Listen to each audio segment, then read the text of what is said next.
Hello everybody, welcome back. If you have not been here before, my name is Debbie and I read a lot of books, but I also work at a theatre and see lots of shows, which is why I am starting off this year with a theatre review. Last year's first video of the year was Charlie and the Chocolate Factory, which then went on tour and has been doing absolutely amazing. And this year at Leeds Playhouse we have Oliver the musical. So this had a very big cast. I think at one time there's like over 30 people on stage. Is a lot of them. We have 3 Olivers and 3 Artful Dodgers and a million children that alternate each night and performance for, like Fagin's gang and the orphans at the beginning and just other ensemble members as well, and yeah, there's a lot of them. So let's get through that cast list, shall we? So as Oliver Twist, our 3 Olivers, there's Carter J. Murphy, Nicholas Texera and Theo Wake. For the Artful Dodger, there's Hughie Higginson, Felix Holt and Noah Walton. If you watched last year's video, you remember that Noah Walton was also one of our Charlies, so he's back. As Fagin, we have Steve Hurst. As Bill Sykes is Chris Bennett. As Nancy, Jenny Fitzpatrick. As Bet and First Cover Nancy, Frankie Hart. Mr. Bumble is Manal Patel. Rosie Eade is playing Widow Corney. As Mr. Brownlow we have Simon Green. Mr. Sowerby is Harry Waller. Laura Cairns is Mrs. Sowerby. Mr. Grimwig is Christopher Glover. Mrs. Bedwin and Old Sally is Rachel Lawrence. And then going into the ensemble, we have Zach Adlam, Rachel Claire Chan, Landell Gove, Danny Lane, Jake Lomas, Martha Pothen, Michaela Stern and Scott Wow. And then we go into the young company, which is Ines Ahmed, Patrice Armitage, Cyrus Campbell, Ella Jade Chadwick, Zane Chabba, Ariana Dar, Rose Dawson, Rebecca English, Aaron Fu, Anna Sophia Gutierrez Robson, Fern Lily Janssen, Khalil Judge, Shane Emma Foser, Theo Maurice, Oliver Maurice, Amelia Minto, Jensen Lee McMaster, Jet Moises, Karis Masongoli, Kaylee Ngema, Chizaram Okuba Akafor, Maxwell Patton, Robin Pennington, Alexa Raja, Reggie Rollins, Jessica Russell, Hugh Jack Ryan, Tommy Thompson, Portia May Staliford, Madison Thew, Rain Williamson and Buster Wolfenden. This show has already got 1 million 5-star reviews. Everybody absolutely loves this show. And admittedly, this is a favourite for a lot of people working at the Playhouse. Now, I'll admit, close second place for me will always be Narnia. It was my first show at the Playhouse. I will always have a soft spot. And also, fun fact, they have just announced they are bringing Narnia back. 2024's Christmas show. But that was not going to be in the round, unfortunately. At least as far as we know. Yeah, Oliver is in the round. Basically, people who are sat on the stage have a completely different experience of watching the show than people who are on the regular side of the theatre. Now, normally, I wouldn't call it a proscenium arch theatre because there isn't a proscenium arch. I've got the main seating bank in the middle where all the seats in the entire theatre on that side, it's designed so that the seating meets in the middle at like 35-36, which means that the very front row doesn't have like seat number 1, it starts at something like 22 or 23 or something, so that 35-36 can be bang in the middle all the way up. On the other side, I think it's like 1 to 20. Yeah, I think it's designed so that it meets around 20-21 in the middle. But on that side, also known as the dark side, one of our duty managers, Sheila, has nicknamed it the dark side, and now it has just stuck. Because it's on the dark side of the theatre, it is right at the back of the stage. Fun fact, the band are actually behind the dark side seating bank. As attendants, we are taken into the auditorium around an hour before the show starts. We have our briefings exactly 1 hour before the show starts, and then we go through everybody's fire exits, because on a normal night you can be anywhere. You can be outside the auditorium, you can be inside the auditorium, and there are so many different spots for you to be working inside the auditorium. On the dark side, there's at least 4 people, so everybody has a fire exit. There are 4 fire exits on the dark side. I feel like this is going into like, how does it all work? How does it all work? But the reason I'm telling you this is because on the dark side there is a stage in the middle. If you are sat on the dark side, you cannot cross the stage. You can only get your seat and leave the auditorium from the way that you came in.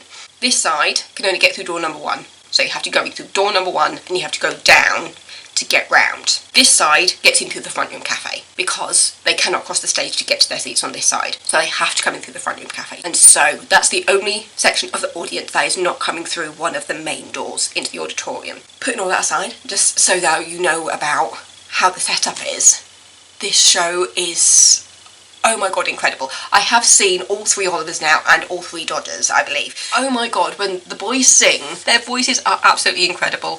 All the Artful Dodgers are incredible. So in fact, this entire cast is absolutely incredible. And I remember on the first night that I got to watch it from the dark side of the stage, I remember looking at Fagin and thinking, he seems really familiar to me. To the point where I felt like I'd met him. And do you want to know why? I have met him. When I finally got to see the programme, I got to see what he'd done. He was in a little film called Walk Like a Panther, a very British film that didn't get the best reviews, but it was still a wonderful experience to be on, and I was just like, oh my god, yeah, I have met him, because I worked on Walk Like a Panther for 10 days, because it was filmed all Yorkshire way, and Huddersfield, and yeah, so I had met him. But yeah, this whole production is just absolutely incredible. I will say, obviously, there's not a weak spot in this cast at all. Mr. Bumble and Widow Corney scene, which is actually our latecomers point. So if you arrive late once the show has started, the first place that we are allowed to take latecomers in is in the Bumble and Corney scene. Is that I will scream, Mr. Bumble, I will scream. I felt kind of fall in love with that song because it's just so funny and so on the nose, to the point where a lot of it will go over kids' heads, but you've got the parents crying with laughter at just how almost inappropriate it is. But yeah, so the scene and the song are latecomers point because, as I said, the dark side is considered part of the stage because the kids run at 1,000 miles per hour round that side of the stage.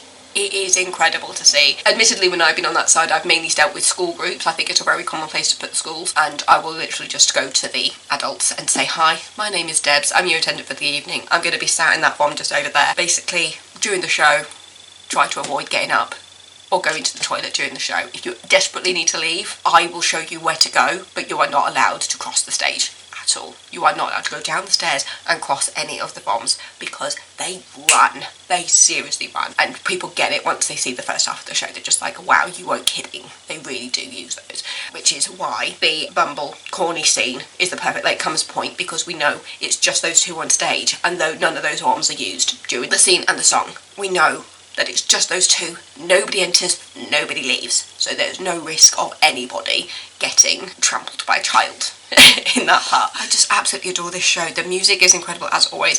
I grew up watching the 60s film, and it's great to hear the songs, because I have not watched the film in years, and it makes me want to watch the film again. At this point, I have also seen Frankie Hart go on for Nancy. I've seen her do Nancy twice now, and as being first cover, it's just like, I mean, I love Jenny as Nancy. Her voice is incredible, and when she does her proper belting in As Long As He Needs Me, it's just like, oh, that tingles. Frankie as Nancy.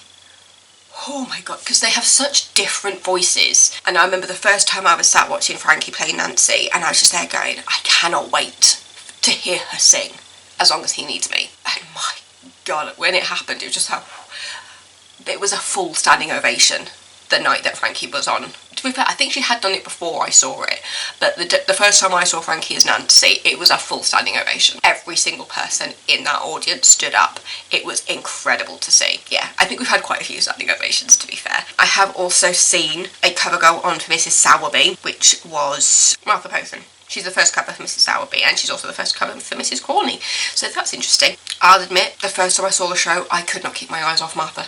There's something about her stage presence. I was always attracted to what she was doing. I mean, everybody is insane, off the charts, absolutely incredible. There was just something about Martha. She's got that star quality where you just go straight to her. And seeing her as Mrs. Sowerby, it's such a different portrayal from Laura Cairns as Mrs. Sowerby, because Laura's Mrs. Sowerby is Scottish, Martha's isn't. Yeah, and then also because I've seen Frankie as Nancy, it means I've also seen Rachel Claire Chan as Bet, because she is the first cover Bet. Let me just count how many people we have in this cast.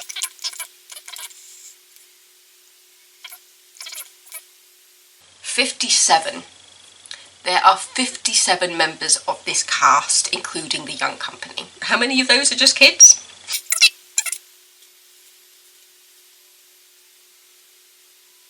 38. Is that right? We have 38 children. Oh, there is a lot of them, and they are all meant to be on that stage. The set design I got a sneak peek. To be fair, we all got sneak peeks, but I got a sneak peek of the set before we were officially shown, because one of the DMs was coming to have a look, and she's like, oh, can I have a peek? And she was like, sure, come, let's have a look. And I just remember looking at it thinking, oh my goodness, this is going to be incredible. And then seeing it for the first time, I think it was a couple of days before the first show. There was a Wednesday and a Thursday where they brought us in so they could go through everything with us. And now we also have a PDF which gives us all the information in regards to like fire exits and stuff. There is so much that we have to be aware of. So yeah, I feel like I was going on and on about how it works behind the scenes for us. But yeah, the staging is absolutely incredible. It is made up of staircases and bridges, and I remember like my first couple of shifts when I was in that little vom where you don't have the best view because it's designed so that you can see the audience mainly. You can still see parts of the stage, but the main one that you can't see is London Bridge, which is the bridge that goes all the way across the top. You can see it easily from the audience, but you do have to crane your neck a little bit if you're at the front. But from the spot in that vom, you cannot see what is happening on London Bridge. It is referred to as London Bridge in the second half. It is the bridge that Nancy tells Mr. Brownlow that she is going to bring Oliver to him. It is used at various points throughout the show. The first time it is used is during Boy for Sale, I think. Don't quote me on that. I think it's used, the first time it's properly used is in Boy for Sale, when a woman is stood at the top, and in the whole boy for sale. In the film, that's when it's snowing. It's not snow, it's kind of just dirt. I don't actually know. It's they use some kind of like dark petal, I think. So at first, when I first saw it, I thought it was coming from higher up, because we have had snowing shows before, and they do it from a lot higher up. But no, they have a woman at the top of the bridge, in the middle, and she just dusts these very dark, almost petal-like stuff off the bridge over Mr. Bumble and Oliver throughout the song. And then it is also, is that where we meet Sykes for the first time as well, or is he on before that? No, I'm pretty sure that's the first time we meet Sykes, is on the bridge. And we don't have a dog for Bullseye. Bullseye is a person in our version. He has a permanent bruise on his eye. The first time that you see Bill Sykes, he is up on London Bridge, but yeah, he walks across the bridge at the top and he says, wait here, Bullseye, before he then comes down a ladder and down a spiral staircase into Fagin's lair. And that's when all the kids are on stage, they're all asleep under the covers. Sykes comes to meet Fagin, and he has like all like the knives and forks, and he's basically robbed somewhere, and he's presenting all of this for Fagin for money. Chris as Bill Sykes. There's a very fine balance to playing Bill Sykes, especially in a family show. And Chris Bennett walks that line perfectly, to the point that some of Sykes' outbursts are almost a bit funny. You know he's still terrifying though, and obviously if you know the show, he kills somebody, and he also dies in the show, spoiler alert. It's one of those things where he needs to be scary, but he can't be too scary considering the fact that this show is for like 7 Up or something. 8 Up. Sorry. I haven't even read the triggers and advisories, which I think most people will know, but it says, Oliver is set in Victorian England and true to Dickens' original novel, contains dark subject matter. This includes depictions of extreme poverty, exploitation and abuse of children, violence against women, crime and thievery, racial prejudice, sex work and murder. I find it incredible that you almost see a bit of a soft spot in Sykes in regards to his relationship with Nancy, because obviously Nancy, in this story, idolises Bill. She's in a relationship with Bill, and so you kind of have to see elements of what she sees in him, while also knowing that she is in a horrible relationship with him, because he slaps her across the face. He does abuse her in that relationship, but at the same time, Nancy is never going to betray him. I mean, she says it in the song, I will never betray his trust, and she continues to say that throughout the show. Like the scene where she goes and says, I will bring Oliver back, and she organises the meeting on London Bridge. She admits that she never should have said that there was somebody else involved, and even though he would kill her if he found out what she was doing, she says, he is mine and I'm his. At the heart of it, it is heartbreaking. I don't think I've ever read the book of Oliver. Yeah, if I read it, I would know how different it is from the book, the musical. But yeah, this is just such a strong cast with an incredible set the lighting, my goodness. There are sections where audience members are within the light. There is a piano on the door 2 side cut into the stage. And so whenever the pianist comes down to play the piano, anybody who's behind her is in her light. So they can be seen, and I have seen incredible reactions from audience members sat in that spot when they realise the light is on them, and they're just like, and it's just like, yes, everybody can see you, stop it. People have admitted that probably the best seat for viewing it is on the normal side. But if you want to be immersed in the show, you want to sit on the dark side. I have not seen the show from the regular side yet. I've only ever been on the dark side when I have been inside the auditorium. And 2 days in a row, I was on the dark side on opposite sides.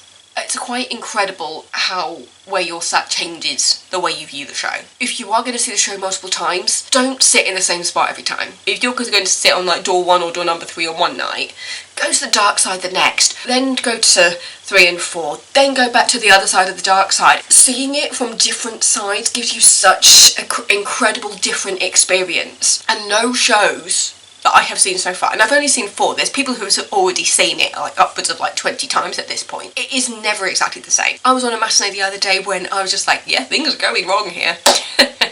There was a point where there was a bit of silence. You can consider yourself. It was obvious that somebody got mixed up. It's live theatre. It happens. I think in that same show, Fagin tripped on his own coat and got his foot stuck. And that was during Pick a Pocket, which changed the ending of Pick a Pocket slightly because he had his shoe stuck. Again, it's live theatre. These things happen. You just have to roll with it and see what happens. And yeah, that's just what I love about live theatre. The fact that things can go wrong and you are never going to see the same show twice. And especially when we've got such an incredibly big cast, and you know, the fact that I have already seen understudies go on and seen just how a different Nancy will portray things slightly differently, and to show that relationship between Nancy and Bill in a different light. There's that whole thing of Nancy is strong and she has elements of being independent when she stands up to Bill, but then, as I said, you know, as she says, I'm his and he is mine, she doesn't want to betray him, and even to the end she is faithful to him, even when it doesn't work out for her. When we found out that Oliver was being done, I was just there going, how on earth are they going to pull that bit off between Nancy and Bill at the end? For those who are wondering about that, I have shared with an audience member before the spoilers of how things were done, because there were a couple of kids with autism in the audience, and there was one who took a lot of things at face value. One of the adults said, we have a child who finds everything quite believable, you know, when it comes to like the blurring between actor and character, and so she was just like, is there anything that you think we need to be aware of? And it was just like, you're familiar with the show and the story. Yeah, do you want to know how those scenes are done, just so that you're prepared for it? I asked. I didn't just go straight out and say, this is how it's done. I was just like, do you want to know how that fight and death happens? And she was just like, yeah, if you don't mind sharing, just so we know what's happening. So I told her, it's all quite quick, but once Bill has Oliver, that's when you know it's all about to kick off. And it is very quick, because he comes out of one of the bombs and just grabs his shoulder. From that moment, it all happens very quickly. For the people who don't mind spoilers, if not, fast forward. But basically, the scene where Bill kills Nancy is done off stage, but it's use of lighting, because Oliver stands in the light and you see the light going on and off as that scene is happening. I'm not going to spoil everything completely, but that scene does happen off stage. Bill, however, happens completely on stage, and I don't want to spoil it, but I feel like some people might need to be aware of it, so if you don't want the spoiler, again, fast forward.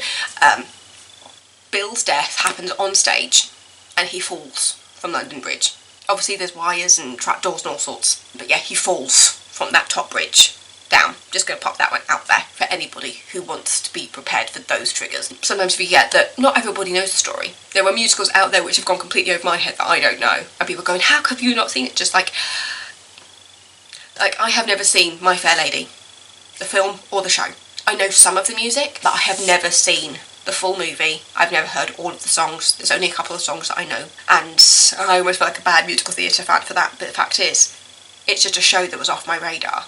For some people, that show might be Oliver. I will say, because I was not familiar with the stage musical, it meant that it was a nice surprise to hear songs that I did not know. My first experience of hearing That's Your Funeral Song was actually when I was in a production of Oliver. I found it interesting. I did not know that Bill originally had a song, and when I first heard it, it was just like, maybe the song helps to tone down the villainous a little bit as well, because for the movie, the fact that he didn't have a song made him just so much more darker to me. Yes, so you've got the extra songs, which are I Will Scream, Mr. Bumble, I Will Scream, Mr. Bumble, and then you've also got That's Your Funeral, or else isn't in there. I think it's just I think the only other one is, well, technically there's two, because there's the As Long As He Needs Me reprise, and then the other song is My Name.